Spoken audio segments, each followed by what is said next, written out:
Hey guys, welcome back, and today we are going to discuss about nursing diagnosis and care plan for septic shock. So before that, we will see what is sepsis.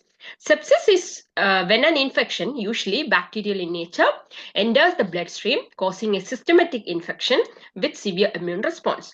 Sepsis is life-threatening condition and it requires early intervention. Sepsis often develops very quickly and has high mortality rate. That means the death rate or disease rate if not recognized and aggressively treated. Infants and adults over 65 are at the higher risk for developing sepsis, along with those who have weakened immune system or chronic condition. Sepsis can lead to septic shock. So sepsis is nothing but infection. Okay, infection due to bacteria, virus, or fungi. All right, and if we are left untreated, it can lead to septic shock and even death, amputation, etc. Infants and adults over 65 years are at the higher risk for developing sepsis or infection, along with those who have weakened immune system or chronic condition. Now we will see what is septic shock. Septic shock is a life-threatening condition that occurs as a result of severe sepsis. It is characterized by hypotension, that means low blood pressure, and tissue hypoperfusion or tissue hypoperfusion means reduced oxygen supply to the tissue. If you have low blood pressure means definitely the oxygen supply to the body will be very less and it will not be in the proper way and it can lead to tissue hypoperfusion. That means reduced oxygen supply to the tissue. And the causes are septic shock typically arises from severe infections caused by bacteria. That is the most common cause for septic shock or sepsis, or also virus, fungi, parasites infection also can lead to septic shock or sepsis, or infections such as pneumonia, UTI or urinary tract infections, abdominal infections, bacteremia like bloodstream infections also can lead to sepsis and septic shock. So in conclusion, what is sepsis? It is infection caused by bacteria, virus, fungi or parasite. Sepsis is not treated properly means it can lead to septic shock characterized by hypotension and tissue hypoperfusion. Now we will see the nursing diagnosis. So the first nursing diagnosis is decreased cardiac output. So decreased cardiac output related to altered preload, afterload and contractility secondary to septic shock as evidenced by hypertension, tachycardia, weak pulse and reduced urine output. So you no need of writing all these things like hypertension, tachycardia. Whatever you have observed in your patient, that you have to write. For that you have to read the case sheet properly. You have to observe your patient properly. And the goal will be the patient will improve and maintain adequate cardiac output. Planning, monitor hemodynamic parameters, administer fluid as per the requirement, administer medication as per the orders, assess for signs of tissue perfusion and encourage rest. So monitor hemodynamic parameters means nothing but check the vital signs, blood pressure, heart rate, central venous pressure is available and also the cardiac output. Then fluid, depend upon the condition, you can give or administer normal saline as prescribed to optimize the preload. Then medication normally will give vasopressors like norepinephrine to improve the vascular tone and cardiac output. And obviously you have to assess the signs of tissue perfusion such as skin color, capillary fill, mental status and urine output. Then encourage stress, that's very important to minimize physical activity and also to reduce the cardiac workload. So these are all the major planning, and apart from that you can do history collection, physical examination, mental status examination and physical examination. Then in the evaluation column you can write the patient's heart rate, blood pressure will maintain within the normal limits. So in this way we can write also, if you are writing in the column you have to write assessment, diagnosis, planning, rational implementation and evaluation. In assessment column, write subjective data and objective data. In subjective data, what you have observed from the patient and what the patient is saying about that. These two things will add in this assessment column. In subjective data, basically you will write what the patient says about their situation. Patient says that I am feeling dull, I am feeling tired, I am feeling breathing difficulty, whatever. Okay, just objective data you can write what you have observed, like the patient looks dull, the patient looks tired, the patient's skin color is pale, the patient's mental status is not stable, the patient's urinary output is not stable. Whatever you have observed or whatever you have collected or gathered from the case sheet, that you can write in the objective data. Then in diagnosis column, the same diagnosis you can write: decreased cardiac output related to altered preload, as evidenced by hypertension, tachycardia, weak pulse, and reduced urine output. Then rational you have to write, then implementation you have to write, then evaluation, the patient's heart rate will maintain within the normal limit. So this is the first nursing diagnosis for and care plan for septic shock, decreased cardiac output. Second one, hypothermia. Hypothermia related to systematic inflammatory response to infection as evidenced by elevated body temperature, flushed skin, tachypnea, that means increased pulse rate and sweating. The goal, the patient will reduce body temperature to within normal limits. The patient will maintain normal body temperature, like that you can write, or you can write reduce body temperature to within normal limits. Interventions or planning include monitor body temperature frequently, that means every 2 to 4 hours or as indicated. Then administer antipyretics as per the doctor's order, such as acetaminophen as prescribed. Then provide cooling measures like cool, compressed light clothing and cooling blankets if needed.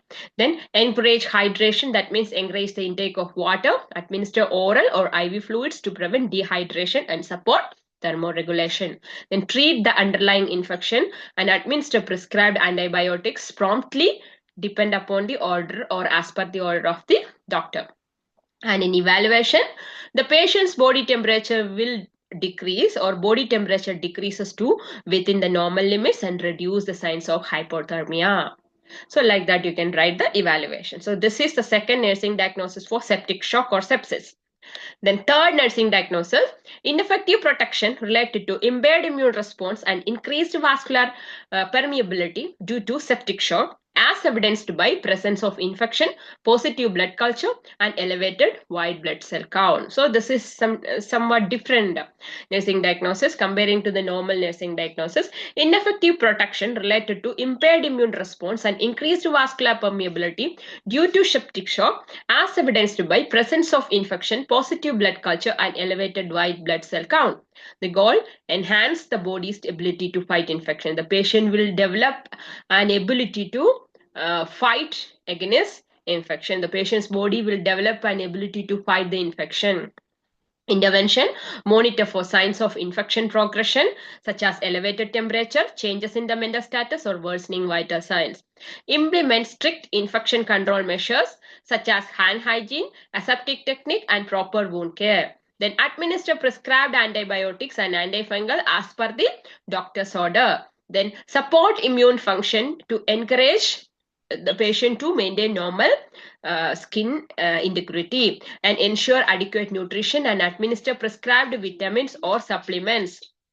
Educate the patient's family about the infection prevention measures and the importance of completing antibiotic therapy.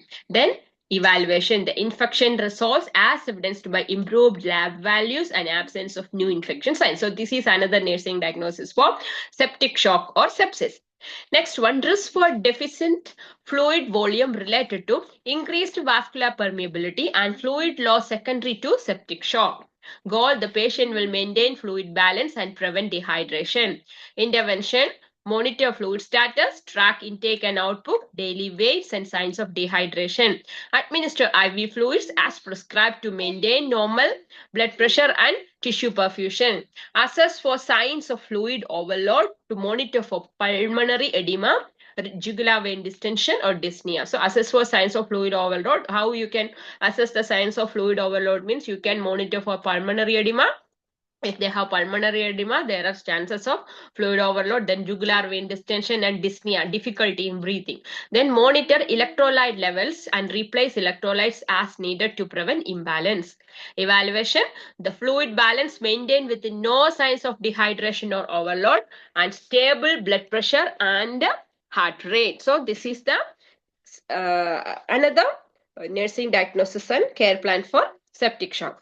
The next one, risk for infection related to compromised immune response and invasive medical procedure. Risk for infection related to compromised immune response and invasive medical procedure. The goal, prevent new infections and minimize the exposure to pathogen. The patient will prevent new infections and minimize the exposure to pathogens. The planning include practice strict aseptic techniques during all invasive procedures and care activities. Maintain proper catheter and IV line care to avoid the chance of getting infection. Promote early ambulation if possible to prevent complications like pneumonia and deep vein thrombosis or DVT. Educate the patient and family on the importance of personal hygiene and infection prevention measures. Monitor laboratory values like white blood count, C-creatinine, C-reactive protein, and procalcitonin levels for early signs of infection. Then in evaluation, no new infections developed during hospitalization. Wounds and invasive lines remain free of signs of infection. Alright, this is another nursing diagnosis and care plan for sepsis and septic shock. Next one, ineffective tissue perfusion related to inadequate blood flow secondary to severe infection and sepsis. Ineffective tissue perfusion, okay, related to inadequate blood flow secondary to severe infection and sepsis. Goal, the patient will restore and maintain adequate tissue perfusion or restore and maintain adequate tissue perfusion. Interventions and planning include monitor vital signs, assess for hypotension, tachycardia and fever, monitor lab results, okay, administer prescribed medications, ensure adequate IV access and reassess tissue perfusion. So you have to do all these things. These are all the major interventions. Evaluations, stable vital signs within the normal level, improved lactate levels and other laboratory markers, adequate urine output and absence of organ dysfunction sign. Any one evaluation you can write or many interventions you have added means based on that you can add all the evaluation. Then, next nursing diagnosis is risk for fluid deficit related to increased vascular permeability and fluid loss. Goal, prevent fluid volume deficit and maintain adequate hydration. Interventions or planning include administer IV fluids like isotonic fluids like normal saline or colloids as prescribed. Monitor input and output. Evaluate urine output and fluid balance regularly. Assess for signs of fluid overload and monitor for pulmonary edema and jugular vein distension. Then daily weight measurement to ensure fluid balance and prevent overload or deficit. And evaluation, the fluid balance maintained with no signs of overload or deficit, stable urine output and body weight within the acceptable range. Alright, so that is other nursing diagnosis. Next one, altered gas exchange related to impaired oxygen delivery at the tissue level due to septic shock. Altered gas exchange related to improved oxygen delivery at the tissue level due to septic shock. Ensure adequate oxygenation and tissue oxygen delivery. That is the goal. Intervention, administer oxygen therapy as per the need of the patient. Monitor oxygen saturation, that means SpO2, and keep the levels above 92% unless otherwise indicated. Position patient appropriate, that means provide proper position. Elevate the head of the bed at 30 to 45 degrees to improve ventilation. Then evaluate ABGs, that means arterial blood gases, and identify and address hypoxemia and hypocapnia. Last one, collaborate with respiratory therapy for advanced interventions like mechanical ventilation if needed. Okay, then in evaluation you can write the oxygen saturation, that SpO2 maintain more than 92% and ABG, that means arterial blood gases within acceptable range. Okay, acceptable range. Indicating improved oxygen. So this is another nursing diagnosis and care plan for septic shock. Then risk for impaired skin integrity related to poor tissue perfusion and edema. The goal, the maintain skin integrity and prevent complication. Intervention include perform frequent skin assessment. Reposition the patient every 2 hours to prevent pressure ulcers due to immobility. Use pressure relieving devices such as specialty matters or cushion to prevent developing the sores. Keep skin clean and dry and manage incontinence and apply barrier creams if necessary. These are all the major interventions you have to add for risk for impaired skin integrity. Okay, and the evaluation, skin remains intact without signs of breakdown or injury. The skin remains intact without signs of breakdown or injury. So risk for impaired skin integrity related to poor tissue perfusion and edema, that is another nursing diagnosis, and you can see the care plan for this nursing diagnosis. Okay, this is another nursing diagnosis and care plan for septic shock. Then next one is anxiety. Anxiety related to critical condition and unfamiliar environment. Goal: the patient will reduce anxiety and provide emotional support. Interventions: provide clear explanations to the patient, educate the patient and family about the condition and treatment, encourage the presence of family members to provide comfort and support, administer prescribed anxiolytic agents as per the orders. Use therapeutic communications and allow the patient to express their feelings, their fears, then their concern. Evaluation: patient reports reduced anxiety level and the patient demonstrate understanding of the condition and care plan. So these are all the nursing diagnosis and care plan for sepsis and septic shock. So sepsis is nothing but infection. Septic shock means it is a condition that occurs due to sepsis. It is characterized by hypotissue perfusion and hypotension. You have seen a list of nursing diagnosis and care plan here. You can use the nursing diagnosis and care plan depend upon the condition of your patient. All right, guys, next time with next nursing diagnosis and care plan. Thank you.